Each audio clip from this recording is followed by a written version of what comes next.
It is time now. What a time to be alive. In this great turning, we shall learn to lead in this great turning, we shall learn to lead in love. And it seems like we're in the midst of a great turning, doesn't it?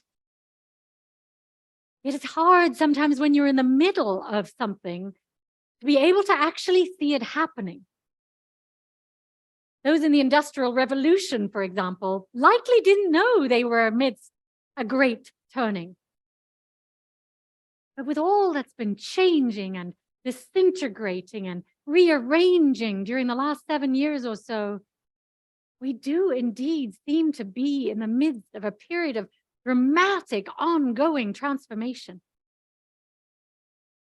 And if there's anything that the last 3 years of COVID have shown us is that life is no longer predictable in the way it was before, right? Huge change is afoot on all levels of society, from our climate to the world's financial, industrial, and political systems, to our health, our education systems, and the well-being of human beings and animals. So much of what we're facing, from climate disaster to the abolition of reproductive rights, to pandemics, to election denial, bigotry, war, and violence, looks like complete chaos and destruction, doesn't it? And when so much seems uncertain and the forces of destruction and chaos seem so powerful, it can be hard to feel like we're in the midst of a great turning. It can be difficult to find hope that we're going to make it through. And it can be challenging to trust that love will win in the end. But my friends, we're still here. Humanity and our planet are still here. So we mustn't give up hope that we can yet have a course correction. And this week we learned that we can change the world with love, right? We learned that leading with love does make a difference. That no matter how many forces seek to destroy life as we know it, there are more of us who believe in the power of love. Can I hear an amen? Love that vanquishes hate. Love that overcomes fear. Love that provides sanity in the face of disinformation and cruelty. Love that cares about democracy. Love that grows hope. Love that believes in the inherent worth and dignity of all. And love that resides at the core of our beings and wants to be expressed. A love that holds us all. The TED speaker Heather Warman shares, for a seed to achieve the greatest expression, it must come completely undone. The shell cracks, its insides come out, and everything changes. And to someone who doesn't understand growth, it would look like complete destruction. And sometimes it does look like we're careening down an endlessly negative trajectory to complete destruction. And it's hard for us to see that the commitment to our UU values of compassion and justice, equity, growth, and diversity are making a difference. And my friends, never forget that small changes and persistence can bring about massive shifts if we don't give up. If we keep at it, no matter what, if we stay committed to siding with love, no matter what happens. And that's why we have this community, to remind ourselves and one another each week, and to trust that love can change this world, right? Just a few weeks ago, many of you will remember that NASA sent a small spacecraft to divert the course of an asteroid out in space. And the spacecraft called DART, which stands for Double Asteroid Redirection Test, which the scientists among us will know, I'm sure, carved a crater into the asteroid, Dimorphos, and changed its orbit forever. It was circling around a larger asteroid called Didymos. And the nudge by the spacecraft changed Dimorphos's orbit around Didymos in perpetuity by around 32 minutes. And NASA's success with this tiny asteroid course correction could help save our planet one day in the future. But it also reminds us that well-targeted, seemingly small course correction can bring about major shifts in our planetary well-being, right? So we must never give up redirecting the course of our planet with love, hope, and peace, right? Even when it seems futile or incredibly hard, as it does often, we must keep the faith that goodness and justice can ultimately change the trajectory of our earthlings. Thank you. As our forefather Theodore Parker famously said, the arc of the universe is long, but it bends towards justice. And at times we may not see that arc bending. I was standing underneath a rainbow earlier this week after our rain, and we could only see the beginning of the arc. And then all of a sudden, the rest of the rainbow appeared and we could see the rest of it. So at times we can't see that whole arc. We may have to imagine that it will bring about a more just and beautiful world. But every little thing that we do to advance love, equity, and kindness on this earth creates ripples that grow. And our UU the Vote team did just that over these past few months and years. Raise your hands again, all of you who were involved. You all got out the vote by writing thousands of postcards, sending many more thousands of texts, and making phone calls. And they're going to continue doing that as long as is necessary. In fact, you can get some more postcards for the Georgia runoff in Fellowship Hall later. And it clearly made a difference. Sorry? Tuesday, not today, but on Tuesday they'll be here. And next week, I'm sure they'll be here. It clearly made a difference, didn't it? And all the justice work that you do advocating for love, whether it's standing on street corners or speaking at city council meetings or partnering with local grassroots organizations or insisting that everyone be treated with dignity and worth, it does make a difference, my friends. Even if we sometimes can't see it making a difference. Even if the naysayers' voices are sometimes louder. Leon Vanderpoel, a transformational coach, talks about what it takes to experience soul-deep transformation in his book, A Shift in Being. And he likens personal and societal transformation to the stages of metamorphosis.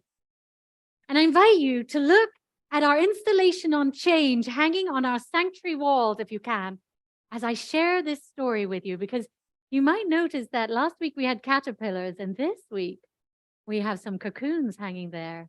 And if you want to see what happens next week, you're just going to have to come. He writes, metamorphosis for a caterpillar is a process of death and emergence, not morphing. Wrapped in its cocoon, its body decays and disintegrates into a blob of primordial goo, a nutrient-rich stew of death cells mixed with some bits and pieces of caterpillar's innards. Then one day something remarkable happens. Doesn't sound so good, does it? But something remarkable happens. In the midst of the puddle of decaying ooze, a new cell pops up. Ping! And these cells have been called imaginal cells because they are imagining what is possible. And the immune system of the dying caterpillar, taking the imaginal cell to be some sort of enemy form, attacks it and kills it. And then another imaginal cell pops up, ping. And the immune system again trounces it, and soon a number of imaginal cells pop up, ping, ping, ping.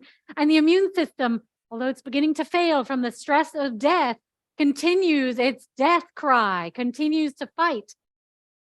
In time, the imaginal cells pop up faster and faster and in greater numbers than the fading immune system can kill them off.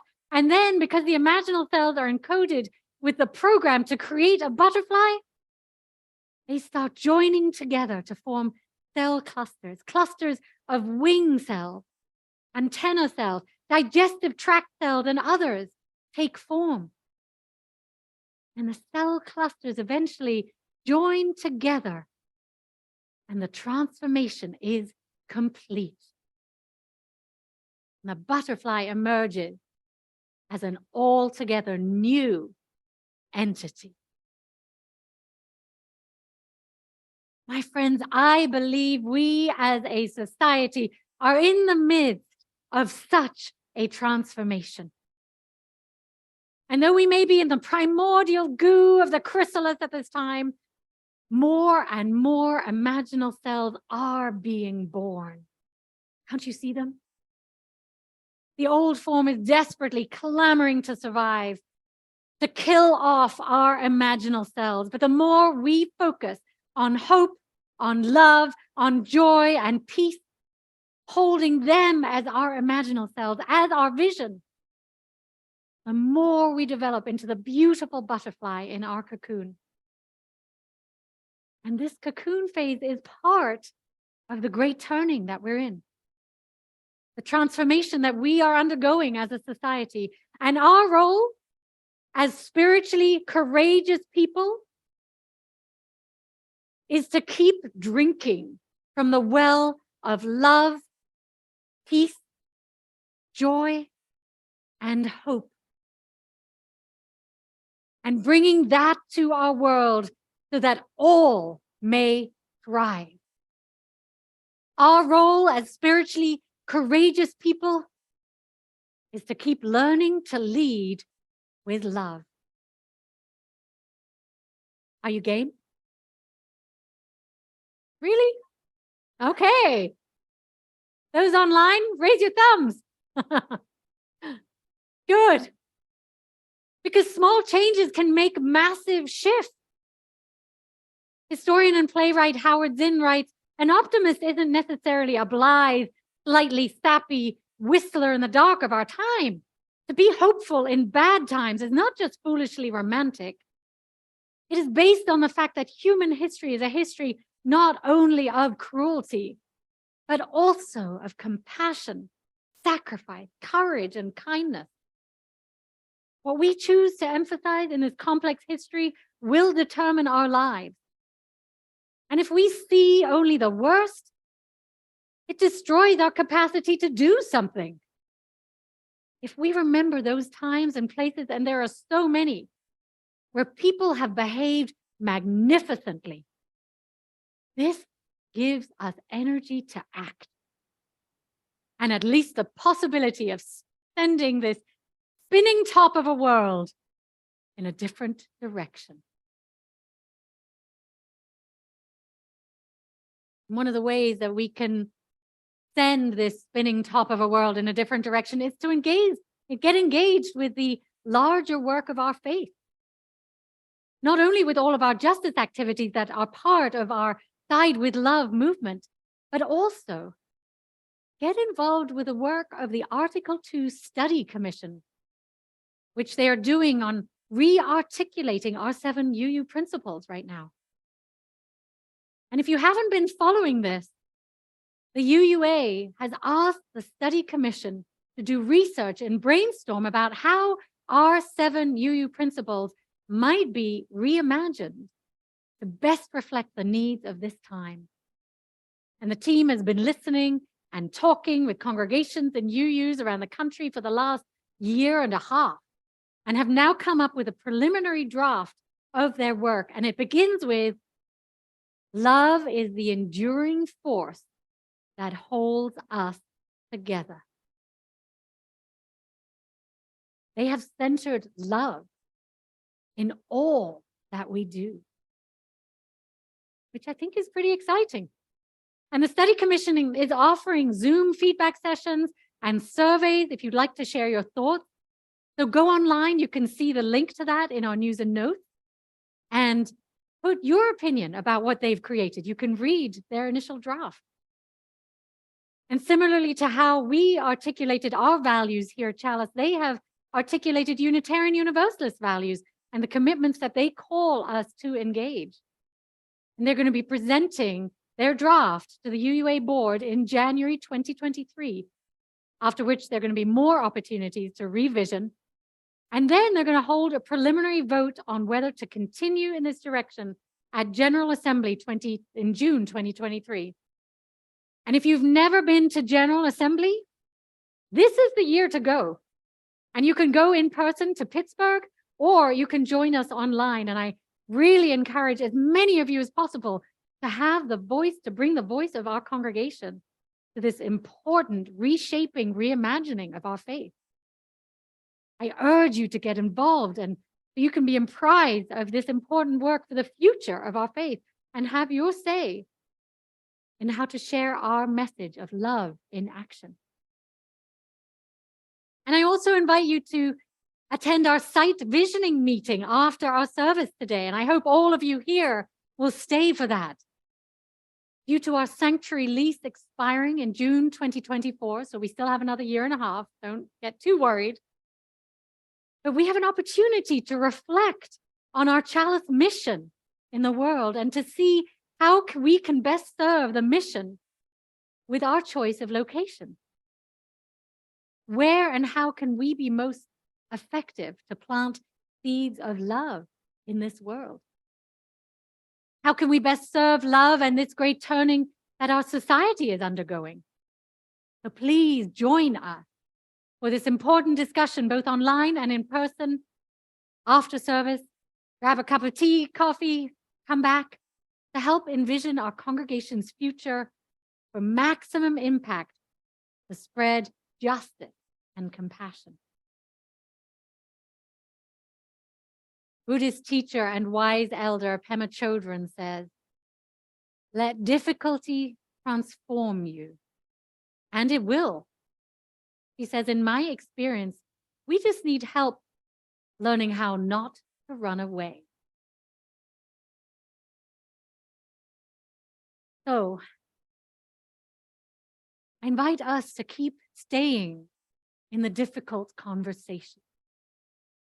Whether it's conversations about our nation's future, our planet's well-being, or conversations about our faith, vision, or our congregational home. Don't run away or shut down. Instead, let difficulty transform you into wiser, more thoughtful, more resilient, and loving being. In closing, I want to share with you about a wonderful new book called The New Possible: Visions of Our World Beyond Crisis. It's edited by Philip Clayton and has contributions from many wise teachers, thinkers, and youth leaders from around the world. And they share their perspective on the future of our civilization. And they discuss everything from envisioning a new ecologically based civilization to choosing peace and love even when it's hard. Buddhist teacher and psychologist, my mentor in my meditation teacher training, Jack Cornfield, writes an essay in this book called Open Hearts, Open Minds, and Love. And he says, it is time to be the medicine, the uplifting music, the lamp in the darkness. Act, burst out with love, Be a carrier of hope. If there's a funeral, send them off with a song. Trust your dignity and goodness. Where others hoard, help. Where others deceive, stand up for truth. Where others are overwhelmed or uncaring, be kind and respectful. We know that in the end, we can work for the good. We can let go of our fears, and we realize that although we may not be able to perfect our world, we can continue the work of perfecting our love.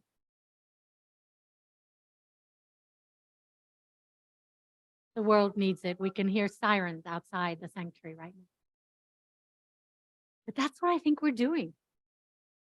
We're working on perfecting our love right here in this community. It's easy to love when times are good, isn't it? But it's so much harder to love through the difficult times. And that's our spiritual challenge. The book's last chapter, called A Species in Terminal Crisis, is written by the business systems analyst, professor and activist David Korten. And he paints a picture of what we must do with our economics, our life choices, and the planet for a viable human future. He writes, far from being a call to sacrifice, these challenging times call us to actualize the potential of our human nature and our deep inclination to love and to care for one another and the earth. So, my beloved, I call on us to keep perfecting our work of love.